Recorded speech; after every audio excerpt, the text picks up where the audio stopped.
खबर DM palace करेली से। DM palace करेली में कांग्रेस द्वारा लगाए गए आपातकाल के काले अध्याय का 50वें वर्ष पूर्ण होने की स्मृति में आयोजित जिला संगोष्ठी एवं लोकतंत्र सेनानियों के सम्मान समारोह कार्यक्रम में मध्य प्रदेश शासन के पंचायत एवं ग्रामीण विकास मंत्री प्रहलाद सिंह पटेल जी के साथ सम्मिलित होकर विधायक श्री विश्वनाथ सिंह जी पटेल मुलायम भैया जी ने लोकतंत्र की हत्या के उस काले अध्याय पर अपने विचार साझा किए। विधायक जी ने कहा कि 1975 में सिर्फ एक परिवार की सत्ता बचाने के लिए कांग्रेस सरकार ने पूरे देश को एक खुली जेल में तब्दील कर दिया। हजारों देशभक्तों को बिना किसी मुकदमे के जेलों में डाल दिया गया। आज जो लोग संविधान की दुहाई देते हैं, उन्हें याद रखना चाहिए कि भारत की आत्मा को सबसे गहरा आघात कांग्रेस की तानाशाही ने पहुंचाया था।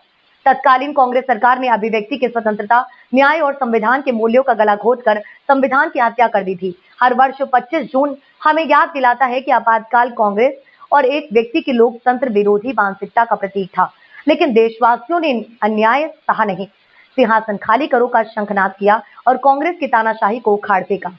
आज संविधान की दुहाई देने वाली कांग्रेस सिर्फ अपने निजी लाभ के लिए 1975 में अभिव्यक्ति के हर प्रकार की स्वतंत्रता को कुचल दिया था।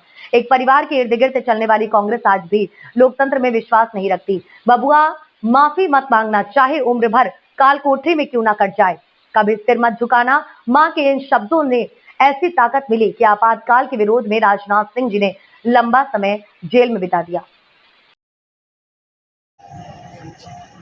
आज़ादी के तत्काल बाद इतने कम समय में संविधान संकट में पड़ गए, उस प्रवृत्ति के बारे में जानना है। दूसरी तरफ कितने तमाम कष्टों दुखों के बावजूद भी देश की आज़ादी को बचाए रखा और भारत माता का यश बना रहे, फिर से उसी राजनीतिक धारा के साथ खड़े होकर देश के इस मुकाम पर ला देना कि आज देश दुनिया में अपने मुकाम को हासिल कर चुका है।